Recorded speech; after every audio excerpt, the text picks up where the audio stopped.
Ladies and gentlemen, a very warm welcome to this afternoon's talk. The title is An Artist Perspective on Architecture. I'd like to give first a kind of framework why this talk takes place here. This summer, the Swiss Architecture Museum, I'm the director of the Swiss Architecture Museum, my name is Hubertus, started a new series of exhibitions under the title Spatial Positions, a series that is conceived to reach or to question and to transcend the boundaries of architectural discipline. Actually, on show is a series of 3 installations by 3 artists or artist teams. The first installation is by Kerim Seiler, the second by Arienne and Pascale Birchler, and the third is by les frères Chapuisat, and unfortunately Gregory Chapuisat couldn't join us today, so unfortunately 2 of the artist teams are here. And I'd like first to introduce you, Arienne and Pascale. Arienne is a lady in black. Arielle and Pascale Birchler are born 1982 in Zurich. Arienne received her master in fashion design at the Koninklijke Academie voor Schone Kunsten in Antwerp. Pascale studied illustration and fine arts in Hamburg and Bern.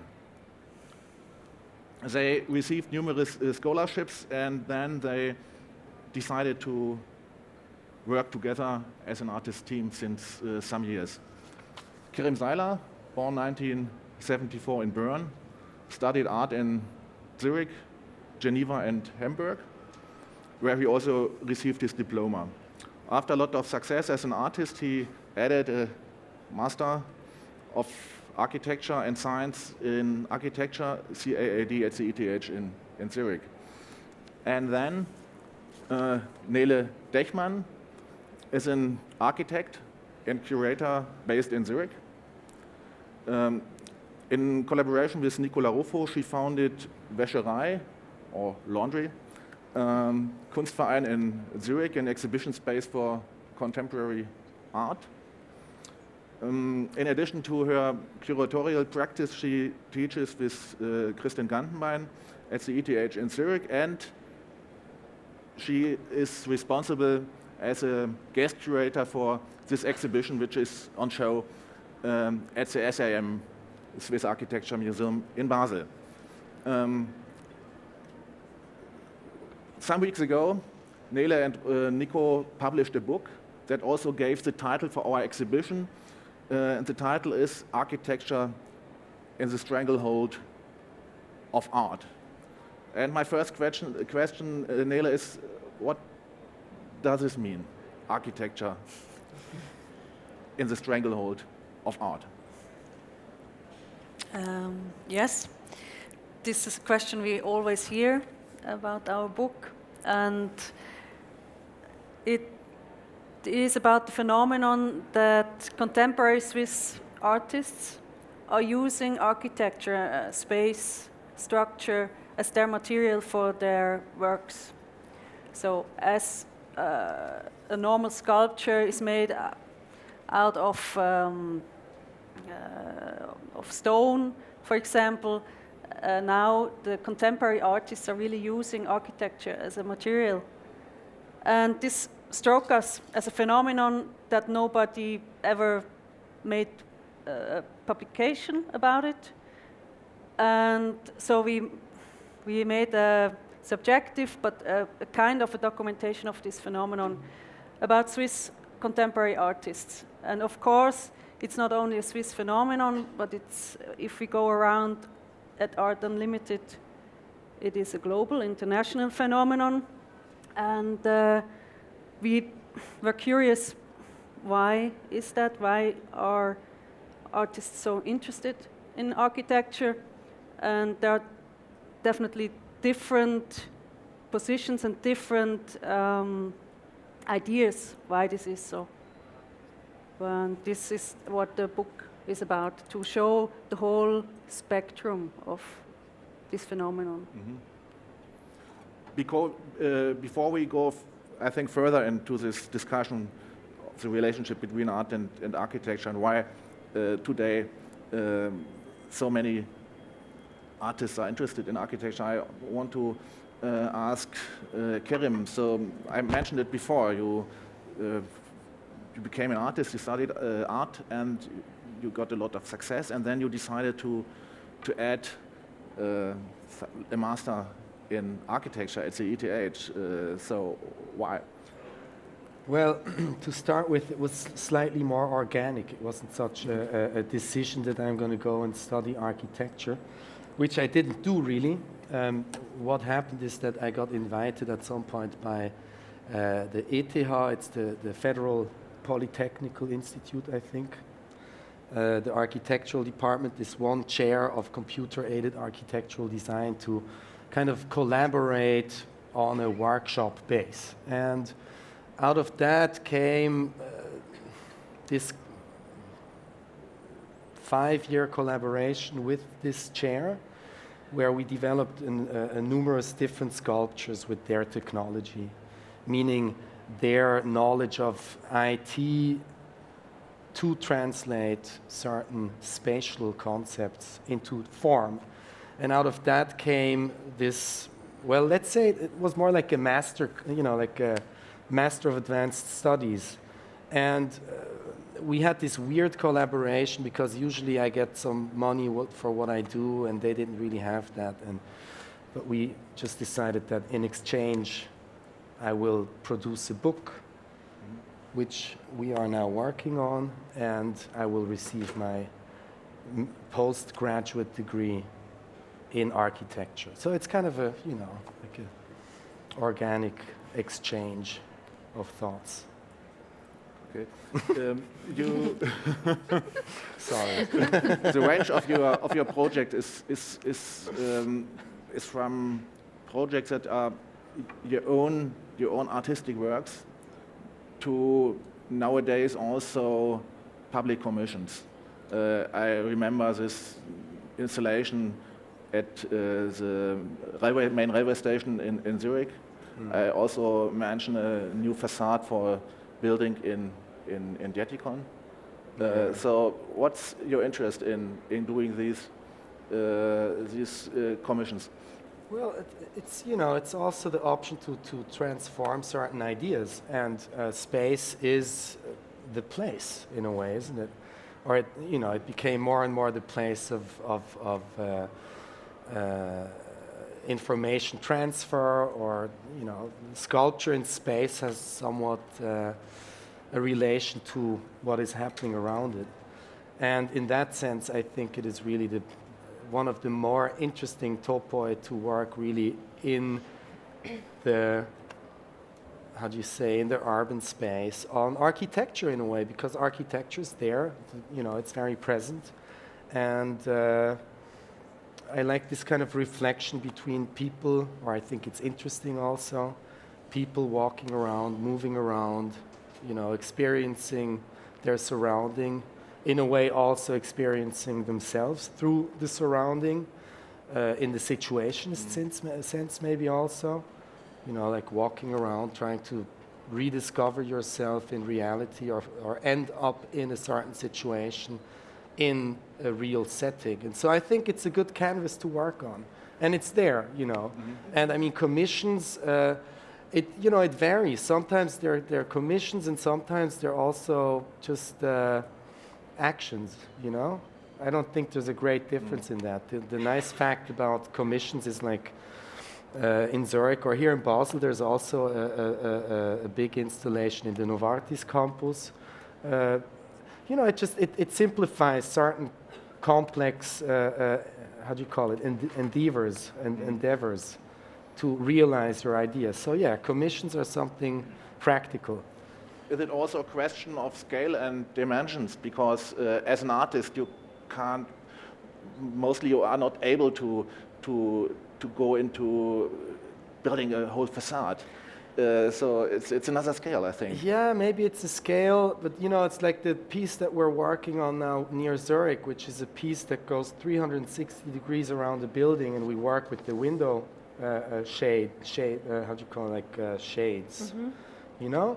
There, for instance, we just used the structure of the building that it was already existent, and we just defined the color of 1,100 windows, you know? So, yeah, large scale in a way has to do with commission, but in this case, which is probably my biggest composition that will be or is being realized right now, it's really the cheapest way you could work, you know, because it's already there. They have to give it a color to it. So it's more like, I don't think size and, you know, I just think maybe that's not really the topic, you know, like size, possibility of size and money, etc. Because you could inflate stuff easily. And it's not expensive, it can be very big, or you could do something small, which is very expensive. So maybe the question would more be, what is the story you tell when you act in public space? Because that's maybe the difference, you know, because sometimes you make an exhibition in a museum and you've got a nice budget. Sometimes you have a not so nice budget, but that doesn't have to do with content or size. So I would I would try to maybe dissect this from this, you know, the question of size and money. I don't know. It's not really my focus. It's more about, as I said, to augment reality, you know, to maybe just spice it up a little bit, but not in a way that everybody walks into it. It's like, bang, oh, here we are, you know. Like Zurich, what I like is, I was there in the morning, it's in the railway station. It's really a very long installation, a light installation that closes off one side of the railway station. You can close it at nighttime, and at daytime you can kind of shift it together, and there's like this multi-layered, you know, like playful composition of light and translucency. And you know what I like about it is that recently I've been there at 6 o'clock in the morning, and it was just very decent, you know. It wasn't like people just walked around, it gave a nice glow, but it wasn't so present, you know. So it was more like in the mind of the people that something could maybe evolve. Okay. Arienne and Pascale, your installation in the Swiss Architecture Museum is not so easy, I think, to describe. It's a fragmented spatial composition. Maybe it's a dreamscape or it's a film set. You're not sure. Of course, it's generating a certain atmosphere of nostalgia, I think. And one is wondering if it's a building in the state of building up or in the state of dismantling it. So what is your relation, what is your interest in the issue of architecture? Sure. I think me and my sister, we are really interested to produce pictures somehow, like do like a staging, somehow like a theater moment or a film still. So, and if you want to show something or tell or explain, you need somehow a box or a stage or a room to fill it up with something. And for us, it's much more easier to think or to work out these ideas and thoughts if we have the specific room for that. So that's very interesting for me, because before we had this exhibition, I didn't know your work. I saw this in the train station, but I didn't know that it was you. And then Nele showed me your work. I was like, oh, that's Kerim, Seiler, and I was really pleased. And then I was looking at your work, and I saw the word mind spaces, for example. And for me, and for us, we collect somehow rooms in thoughts, if we write about it, in schedules. And for me, it's like Denkräume. It's somehow mind spaces, but specific mind spaces for something what I want to explain. And I think for installations, we do figures also, and sometimes yes, sometimes no, but they belong to each other. It's like 50-50%. like the room, the space we build up. Sometimes we build it up. We have like a stage, and then on that stage is a table and 2 chairs and 2 figures, etc. And it happens a lot to us that we build up kind of a stage which reminds to a beach house or something like that. And then we see the stage and we think, do we really need the figures still to put them on the stage to transmit or to give the message to the people what we want? So we are, right now, we find us in a process of, okay, we build up our atmospheres, our rooms, our fragments, and we want to show, or we want to let the people feel an atmosphere or a scenery where you can find yourself there. And we are in the process to find out what's enough, or where we want to go with these rooms. What does it need, or what does it don't need? And I mean, for us, we never want to imitate something what already exists. We pick out some defined things, like if we did some, for example, this stage, which reminds somehow on a beach somehow, and it's, how can I explain that? We take some parts which reminds on that, but in the end we do our self-construction, our self-architecture. yeah, We never want to imitate or do it real. Yeah. So maybe it's the question about, there's still somehow fragments. They're never actually built to the end, Yeah. or real finished. They're finished somehow. They're not lost. Completely lost. Yeah, but loose. this is still, it's just, they're isolated. They're not, it's not a surrounding. It's just, we take something, put it in the room, and that's it. You know what I mean? Yeah. Yeah. What does museum space has a role for you? Is it, do you need the museum space or the gallery space, or is it because your work is very subtle? Could you also imagine to do it in the public space? I don't know. I mean, a museum space or a gallery is quite neutral. Not always, but somehow. And I mean, this we are talking a lot about this. It's, as an artist, if you don't work outside in public, you have this space which is given to you, and you see it, and then you deal with it. Like, okay, what's possible? What reminds me? What we have a kind of imagination, what you want to do here. But we're never content with the space like it is, because we are really, we want to change places, you know. But I think for us, maybe it's too early or maybe later, but I don't know if I could do my work in a public environment, because I love to build something kind of artificial, like. And if you have the public surrounding around it, or I think how Kerim said, I think it has to be really floating into the environment. It has to be. I don't like artwork actually in public surroundings which are really isolated. And I think our work is really more like like a scenery or something which is, I think, not that easy to put into an environment. This is very interesting what you're saying, because this is also like you have different positions. No, both of you two are working with architecture and spaces, but somehow you have different positions. Like Kerim, you are more you are very influenced by the situationists, I think, and.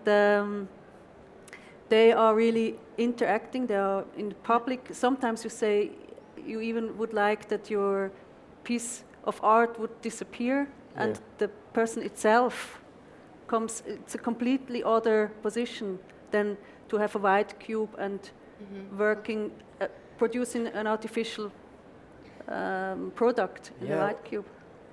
Well, it's like when I look at a white cube, I think it is exactly as messy as any public space. I mean, I like the idea to produce a neutral space, but I think it doesn't work that way. At least the way I work or my work functions. So instead of dealing around, although I also like to do that, but instead of dealing around with little marginal details in optimized spaces for a certain idea of art presentation, or I think the existing space also kind of can or is a very interesting membrane to work with, And the difference is that you don't have to go into a special zone to see it. It's not like you go to a museum and you set yourself, your mindset is focused on the museum experience. So in that sense, maybe to bring this, the situationist thought, the idea of the dérive or the détournement, meaning you kind of try to lose yourself in reality to end up in a situation, so-called. In a way, sometimes I would think of my work as an organized dérive, in a way. I mean, not very much the work I've been showing now here in the museum space, which was also very difficult to work with because they have these huge, how do you call them, Sockelleisten, these wooden panels on the floor that when you kick. But, so I think it's the same. Just the difference is the setting, and I'm interested in like overcoming this idea of the setting of going into a space and then opening yourself up to a certain imagery. I kind of like the idea that poetry, is surrounding us, that we're really living in a poetic space that speaks to us like a poetic composition that sometimes is more comfortable, sometimes less comfortable. So it's like I would wish for an architecture of mind, more a poetical space, less a functional space. And I think that's where we are. That's where this membrane is, that we could push maybe from the artist side towards or play with towards the architecture, but also in the other way around. It's like today when we arrived here, I only saw the new building from afar a couple of months ago, and I thought it was really, in a way, very beautiful what these architects did, So I also kind of have, difficulties with this opposition in a way, because I think it's really more like it's more like gridlock, It's more like everybody is stuck. I agree to you that for sure the museum is part of the world, but it's there. I think there is a difference in terms of the audience, because people go to the museum, they pay entrance fee, and they are aware to see art or architecture or whatever. And this is a total different situation to the daily life. Yeah. Don't you think so? Well, if you ask me, I mean, it's like I don't really want to focus on that topic too much because, I mean, what happened out here a couple of days ago is just overwhelming in a way. Because on the one hand, exactly this incident happened that someone was kind of building a certain scaffolding for a certain aesthetic mindset, The favelas. Yeah, outside. these favelas, and then these, like, other people who didn't have this mindset of, oh, I'm going to the museum or I'm going to the art fair, I'm looking at art, they just kind of lived this kind of option, They used this structure to really transform this potential into reality, It's not like, oh, this is this kind of informal structure and we can sit in here and feel extremely liberated from our daily life. But no, there's people, they come and they sit there and then they kind of enact the situation. And what happens is it kind of gets blown away because the white space, you know, like how do you call it, the ideological backbone of what the white cube stands for, decides that no, this is not part of this art piece. It's not part of our experience of how we imagine to experience art. And, you know, so it's interesting because it's very also inspiring in a way, and also very brutal. So, you know, it's like, if you look at it not from a political stance, but from an art compositional stance, you know, you would ask yourself, so, okay, so what is this sculpture about? You know, what does it mean? What does it tell me?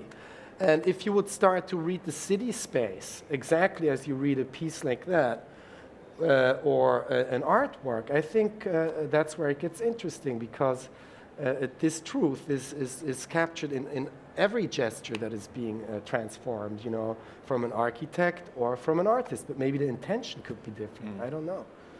So, yeah. But the topic of the museum is very interesting because it seems that it changed also a lot. Beginning from the 19th century, where it was like a place for the Bildungsbürger, and he took his kids and they had pleasure in get some Bildung. And nowadays a lot of museums are much more public, and they are also looking for this to be more public and to go more outside. And it's a kind of a actual development right now in the world of museums, that they are not maybe anymore just a white cube, or they are at least they have a more public function than they had 100 years ago. Do you have a different opinion? I'm thinking.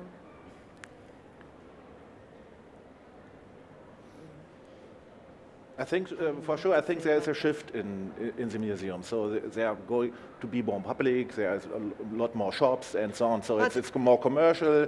But there is still, I think there is still, it's still a place of its own rights. Can I say something? I'm sorry that I'm saying something again, you know. It's like, because of the situationist and the cityscapes, etc., and the museum. I mean, Guy Debord, this man who was kind of the alpha animal of the Situationist International, he wrote this book, The Society of Spectacle, you know. So it's like, yes, the museum itself becomes more like a spectacular place in a way, you know, more events.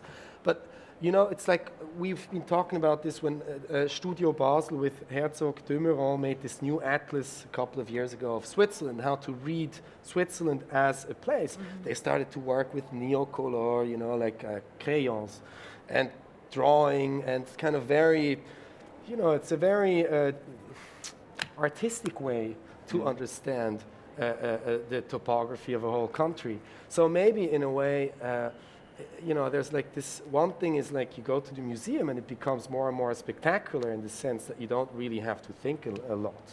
You know, it's like it starts and you get the feed, which is nice, you know.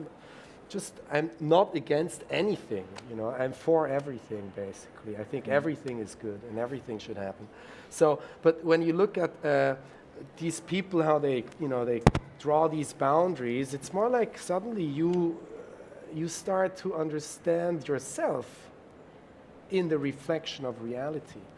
And maybe if you go to the museum, the space gets so artificial and so abstract also, that it's maybe very difficult also to establish your own consciousness in what you see in these very orchestrated environments. But sometimes it helps also. Yeah. For me, when I'm going to a museum and I see an exhibition which is like touching me or something happening to me, then I really have the concentration to dive in. And like outside in the environment, you have like a tram is coming or a friend is calling or like, but in museum it's not like a church, but it's like you go really into it, and I love just to be there and dive actually. And the nicer thing is if then something is happening to me and it's like when I get really into it, into this, and then after 1 or 2 hours you get out and you're like, where have I been? I love that, like just going to a different world actually. Traveling, traveling, yeah. It's very interesting that you're mentioning the church, because one could say that for architects nowadays the most prestigious work they can do is build a museum, not a church. Okay. So this is somehow the meaning of the museum in our society. It has some, it has a very high value. Maybe you could also say it's a method that you learn to get into a certain mindset, huh? You think so? Yeah, I think you can learn to look at the city like a museum, like That's an true, exhibition. but then it happens to me when I'm alone. Yeah. When I'm alone and going through cities, and and it's so different. It can happen also in Zurich, but especially when you're traveling or you're living in a different city, how you feel the space and different architecture and everything is just, the atmosphere is so different. Even if you just change the region, like Zurich, Basel, for me, Basel is completely a different, there are different vibes, different feelings of a city. And then to get into it and look at the things and just walking through and looking, of course, it's sometimes nicer than to visit a museum, of course. Kind of. I'd like to come back to this first question to you, Nele. If it's right that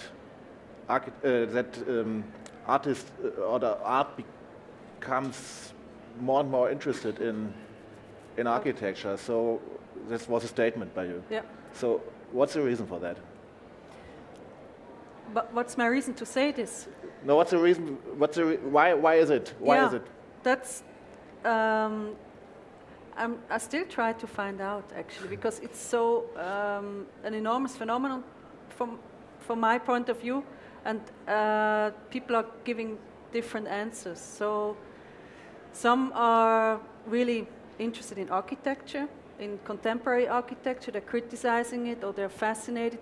They're thinking about it, reflecting about it. Some are interested, or it's even a critique in contemporary architecture, because they're so interested in historical places, or places with materials with more like a spirit.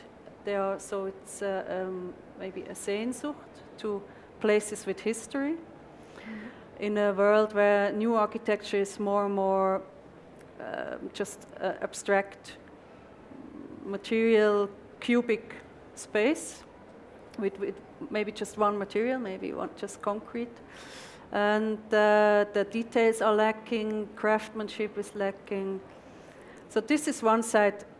As an architect, of course, I'm interested in this one, but there are also other possibilities. For example, Heike Munder mentioned this, that it might be people are trying to produce artists are influenced by film, and if you are seeing a movie, it surrounds you completely. The world surrounds you, the music, you are identifying with the figures. So this might also be the influence of a new media, the movie, that influenced then the artists and how they are working nowadays. So there are different explanations, but it strikes me that it's really a huge phenomenon. And right now, the one that made what Kerim mentioned, the built favelas outside, for example, are clear. There are an example that this is a topic nowadays. I'm not saying good or bad or valuing it, but it's a topic. And if you're going around Art Unlimited, it's amazing. Everything is about spaces and creating worlds or structures. Yeah. And for example, then we tried Nicola and me, we try to find different positions to find out about it. So I think, for example, you two, if I'm not mistaken, somehow are creating sceneries. Like if you are watching a movie, then you are in this world and you are like transferred to another world. And somehow I have the feeling this is your intention to bring the people to your place that you created. Yeah. So I would then wonder what are the places you are trying to create. For example, the waiting tower you made in the museum, where it's a fragment of a beach house, but on the top it says waiting tower, which doesn't have to do with, for me, the connection of the beach house. So it's a surreal space. Wow. Maybe I have something to say about that, because since several years I have like a letter, how do you say? Brief, Austausch. How you say that in English? Letter exchange. Letter exchange. Letter exchange. A letter exchange with somebody, with a man. And in these letters we follow each other to different places, which are imaginaire, or they exist but we have never been there. We just tell that we are there, and we meet there, and we always have chosen specific places to explain ourselves better. To use it as a metaphor. Yeah, to use it as a metaphor. And this waiting tower, just the word of waiting tower exists for me since several years.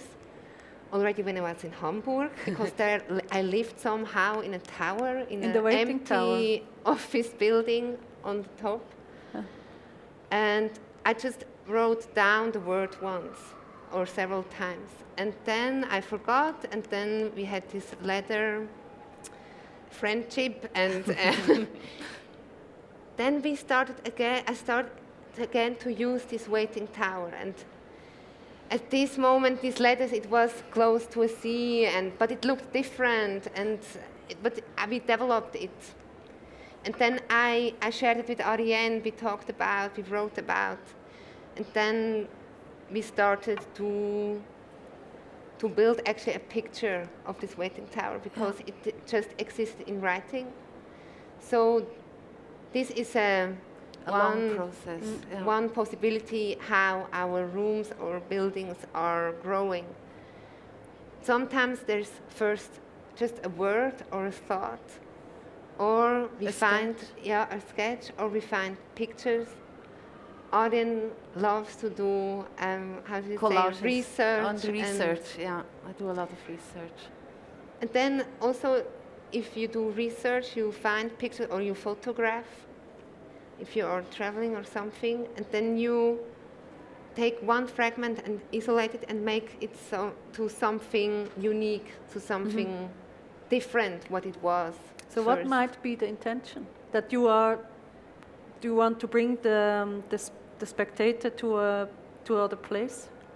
Sorry? Why do you want this? Why is this an intention of you to? How I said, for us, these rooms are like Denkräume. The rooms are standing for specific things. For example, the waiting tower, the letters of the word are somehow the same size than the house is. So it's like 50-50. This word becomes, in this situation, this kind of heavy and important. And the house, it's not a house or a tower, it's just a fragment of this beach house. Or it frames actually the story we want to tell. It's actually kind of a plateau or a layer where we can put our stories on it, or helps to translate our stories. And it's like the same with the figure. It's a figure sitting on a wall. It's like, I mean, it could also sit on a sokol, but it doesn't tell the same story. Then you have a builded wall which is opening to the front, and there you see there are some plates which are artificial, like ceramic plates. But we use the space. Of course, it's not just we do it, it's with some ideas behind. and for example, by the wall, there is this behind and, what did you say? The thing you have in the front and And the you back, have the back. part. Yeah. And for me, the wall is like a border of the inner and the outside. That if you just see at this figure on her back, and you follow actually her head, her eyes, what she sees. I mean, now she just looks to this wall in front of her. But it's something like to asking questions for what she's looking for, or where she is, or is she waiting or not waiting, what it's inside, what it's outside, and this is what we want, like if the audience is looking at our things. It's, I mean, you have to be kind of open, like you have to be in the mood. Be in the mood to think poetic or just let it happen and travel to that place, what you see, and then it's up to the audience what's happening with them, if they can deal with it or not, or if they like it or not. But it's like our goal actually is that we want that people get there, kind of. They travel to that place, or maybe it reminds them to something. The fragment. You work also with the imagination of people in some of your works, thinking now of the mind spaces, but in another way, I think, because you are leading. But for example, there you built a tribune on a roof, and the people can only go to this tribune with their minds. Grandstand. Huh? It's a grandstand. It's a grandstand. Yeah. Tribune. Well, well, the grandstand can only be visited by mind. Yeah. So you are connecting people with places that would never go to or connect. Is this something that fascinates you about this? Yeah, you know, Mind these sculptures, they really develop in a strange way very slowly. You know, I mean, yes, there's a sketch, zack, and then we can transform the sketch into real life. But this particular work, for instance, I did it several times with different aspects. So it's kind of a grandstand, scaffolding kind of thing. And I did it the first time, I did it about more than 10 years ago. And it was really, I built kind of a theater space where an actual theater also happened in the end. And I had to build this grandstand so the audience could see on stage. And it was this very nice, very beautiful dance piece. Yeah. And so a couple of years later, you know, and then I looked at it, it was okay. I didn't like it so much anymore for some reason. And then years later, it just appeared again out of nothing. As you say, you know, it's kind of, you walk into a space and then there it is. You find your own imagination was waiting there for you, in a way. You know, it's like you bring the idea into the space, but the space really, you know, triggers that idea. You know, it's like, oh, I need this space. So then I built this grandstand again, but this time it was a very different setting because it was also, in a way, a theatrical space, but it was in a museum here in Basel, in the Tinguely Museum, and it was the setting for the situationist. I'm sorry that the situationism comes up again and again and again.